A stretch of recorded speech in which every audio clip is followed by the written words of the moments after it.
নমস্কার বন্ধুরা, আমার ইন্দু হেসেলে আপনাদের সবাইকে স্বাগত জানিয়ে আজকের রান্না শুরু করছি। তো আজকে আমি করব ঝিঙে দিয়ে আলু দিয়ে পাতলা একটা ঝোল করব। তো তার জন্য দেখুন, ঝিঙেকে লম্বা লম্বা করে কেটে নিয়েছি, ছাল ছাড়িয়ে, আলুরও ছাল ছাড়িয়ে লম্বা লম্বা করে কেটে নিয়েছি। আর আমি এই ঝিঙে আলুর পাতলা ঝোলটা করব বেসন বড়া দিয়ে। তার জন্য আমি বেসনটাকে শুধু হলুদ দিয়ে ভালোভাবে ফেটিয়ে নিয়েছি, হলুদ দিয়ে জল দিয়ে ভালোভাবে ফেটিয়ে নিয়েছি। তো এখন এই বেসনের মধ্যে আমি দেব অল্প 1 চিমটির মতো খাবার সোডা আর দেব লবণ দিয়ে এটা আরেকটু ভালোভাবে ফেটিয়ে নেব, দিয়ে বেসন বড়াগুলো করে নেব। দেখুন বন্ধুরা, কড়াইয়ে সাদা তেল দিয়ে দিয়েছি, তেলটা আমার কিন্তু গরম হয়ে গেছে। এবারে আমি বেসন বড়াগুলো করে নেব। বেসনের ব্যাটারটায় 1 চিমটির মতো খাবার সোডা দিলাম আর লবণ দেব।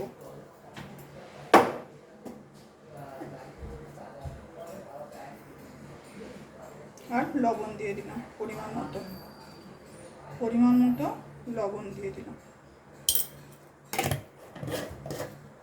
ভালোভাবে এটা ফেটিয়ে নেব। এইভাবে আমি বেসনটা ভালোভাবে ফেটিয়ে নেব। তেল গরম হয়ে গেছে, গরম তেলের মধ্যে আমি এক এক করে বেসন বড়াগুলো ছেড়ে দেব। এই ঝিঙে দিয়ে আলু দিয়ে পাতলা বেসন বড়া দিয়ে ঝোলটা কিন্তু দারুণ লাগে গরম গরম ভাতের সাথে। এই দিয়েই কিন্তু এক থালা ভাত খাওয়া হয়ে যায়। আর ঝিঙেগুলো ভালোভাবে পরিষ্কার করে ধুয়ে নিয়ে ঝিঙেগুলোকে কেটে নিতে হবে, নয়তো ঝিঙে কাটার পরে যদি ধোয়া হয় তো ঝিঙের মধ্যে জল ঢুকে যায়। তাই ঝিঙে কাটার আগেই ঝিঙেটা পরিষ্কার করে ধুয়ে নিয়ে তারপরেই কাটতে হয়।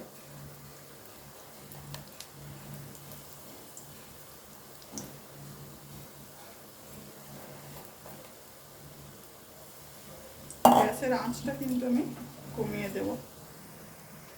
বেসন বড়াগুলো তেলে দেওয়ার সময়তে কিন্তু গ্যাসটা একেবারে কমিয়ে দিতে হবে। তারপরে দেওয়া হয়ে গেলে গ্যাসটা মিডিয়ামে রেখে বেসন বড়াগুলো করে নিতে হবে। তো আমার এক পিঠটা হয়ে গিয়েছিল, আমি আরেক পিঠ উল্টে নিয়েছি।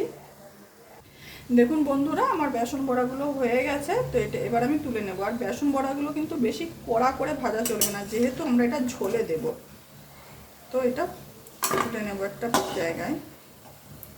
আর বেসনের যে ব্যাটারটা হবে সেটা কিন্তু খুব পাতলাও হবে না, আবার খুব গাঢ়ও হবে না। বেসনগুলো আমি জায়গায় তুলে নিলাম। তেলটা আমি কিছুটা তুলে নিয়েছি। তো এই তেলেতে আমি এবার আলুগুলো দিয়ে দেব।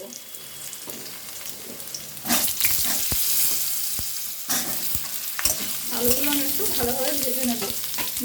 আচ্ছা, লবণ আর হলুদ কিন্তু কিচ্ছু দেবো না, জাস্ট ভেজে এটা তুলে নেব আমি। দেখুন বন্ধুরা, আলুগুলো কিন্তু আমার ভাজা হয়ে গেছে। এবার একটা পাত্রে আমি আলুগুলো তুলে নেব। এই তেলের মধ্যেই আমি এখন লম্বা লম্বা করে কেটে নেওয়া ঝিঙেগুলোও দিয়ে দেব। আচ্ছা, তেলটা আপনারা আপনাদের প্রয়োজন মতো দেবেন। আর এটা যেহেতু ঝিঙে দিয়ে আলু দিয়ে একটা পাতলা ঝোল হবে, এটাতে কিন্তু তেল মশলা বেশি পড়বে না, অথচ কিন্তু ভীষণ টেস্টি খেতে হয়। এটা দিয়েই কিন্তু দুপুরের সব ভাত খাওয়া হয়ে যায়, ভীষণ টেস্টি খেতে হয়। আর এই রান্নাটা আমার শাশুড়ি মা খুব ভালো বানায়। তো ওনাদের কাছ থেকে এই রান্নাটা আমার শেখা। ভীষণ টেস্টি একটা রান্না। দেখুন বন্ধুরা, ঝিঙেটাও কিন্তু আমার ভাজা হয়ে গেছে। আর ঝিঙেটা ভাজার সময়তে কিন্তু আমি কোনোরকম লবণ বা হলুদ কিছু দিইনি। লবণ দিয়ে দিলে কিন্তু ঝিঙে থেকে জল বেরিয়ে যেত। তো আমি লবণ হলুদ না দিয়ে ঝিঙেটা ভেজে নিয়েছি। আর আমি যেহেতু বেসন বড়াটা সাদা তেলেতে ভেজেছিলাম, তো সেই তেলটা, যেটা বেসন বড়া ভাজা হয়ে যাওয়ার পরে যে তেলটা বেঁচেছিল, সেই তেলেতে আমি আলু আর ঝিঙেটা ভেজে নিয়েছি। তো আপনারা এই পুরো রান্নাটা কিন্তু সর্ষের তেলেতেও করতে পারেন। বেসন বড়াটাও আপনারা সর্ষের তেলে ভাজতে পারেন, বা ঝিঙে আলুটাও সর্ষের তেলে ভেজে নিতে পারেন।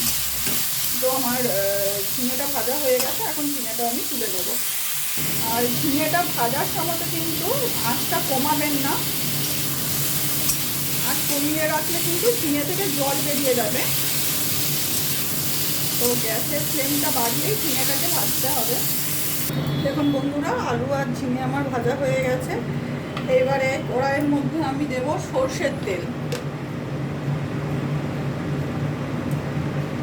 একদম অল্প দেব, বেশি দেব না। এটা কিন্তু একদম কম তেল মশলাই হবে। তো সর্ষের তেল আমি দিয়ে দিয়েছি কড়াইয়ে। এবারে আমি দেব একটা তেজপাতা আর 5 ফোড়ন। ফোড়নে তেজপাতা আর 5 ফোড়ন দিয়ে দিলাম।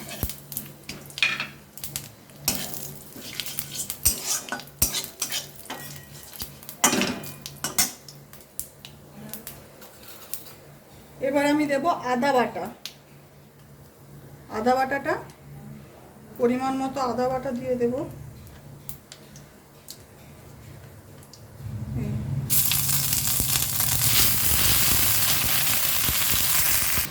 আদা বাটাটা দিয়ে দেওয়ার পরেতে আমি অল্প পরিমাণে একটু জল দিয়েছি, আর দিয়ে দেব একটা চেরা কাঁচা লঙ্কা। ঝালটা আপনারা আপনাদের আন্দাজ মতোই দেবেন। আর দেব একটু অল্প পরিমাণে 1 চিমটি মতো হিং দেব।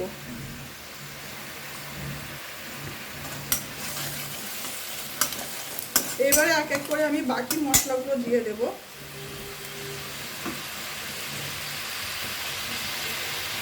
দেব হলুদের গুঁড়ো,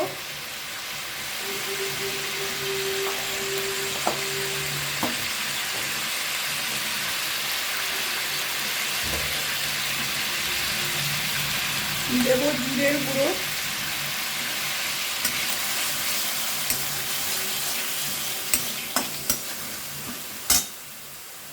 দু চামচের মতো জিরের গুঁড়ো দিয়ে দিলাম। আর দেব 1 চামচের মতো ধনের গুঁড়ো।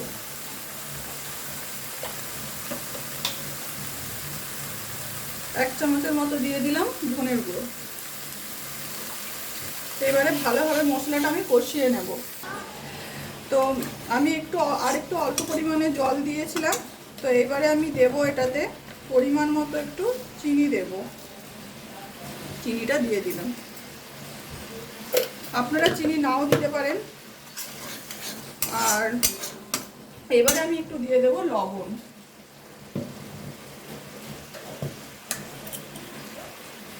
লবণ দিয়ে দিলাম। আর এটাতে কিন্তু আমি জিরে, ধনে আর হলুদের গুঁড়ো দিয়েছি মশলার মধ্যে। আপনারা কাশ্মীরি রেড চিলি পাউডারও দিতে পারেন। তো এইভাবে আমি ভালোভাবে মশলাটা কষিয়ে নেব। দেখুন বন্ধুরা, মশলাটা আমার কষানো হয়ে গেছে। এইবারে আমি ভেজে রাখা আলু আর ঝিঙেটা দিয়ে দেবো।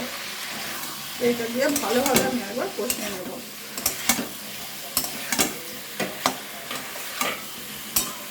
আমি উপর থেকে আবার একটু লবণ দেব। লবণ দিয়ে দিলাম পরিমাণ মতো।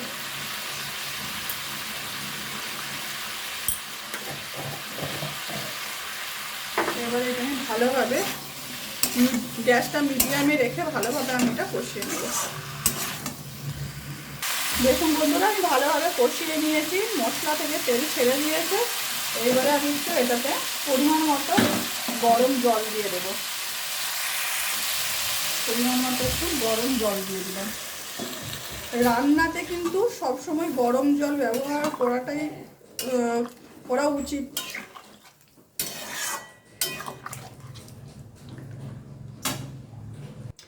জলটা একটু বেশি পরিমাণেই দেব, কারণ আলুটা ঝিঙেটাও সেদ্ধ হবে। জল আর বেসন বড়াগুলো দেওয়ার পর কিন্তু জলটা অনেকটাই বেসন বড়াতে টেনে নেবে। তার জন্য একটু জলটা বেশি পরিমাণে দিতে হবে।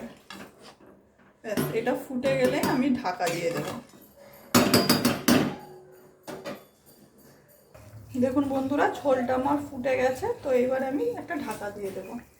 আঁচটা কমিয়ে ঢাকা দিয়ে দেব। দেখুন বন্ধুরা, আমার ঝোলটা প্রায় হয়েই গেছে। আলু আর ঝিঙে সেদ্ধ হয়ে গেছে। এইবারে আমি এখন বেসন বড়াগুলো দিয়ে দেব। বেসন বড়াগুলো দেওয়ার পরও আমি 2-3 মিনিট ফুটিয়ে নেব ঝোলটা ভালোভাবে। আর এই বেসন বড়াতে কিন্তু অনেকটাই ঝোলটা টানবে। সেই বুঝে কিন্তু ঝোলে জলটা দিতে হবে।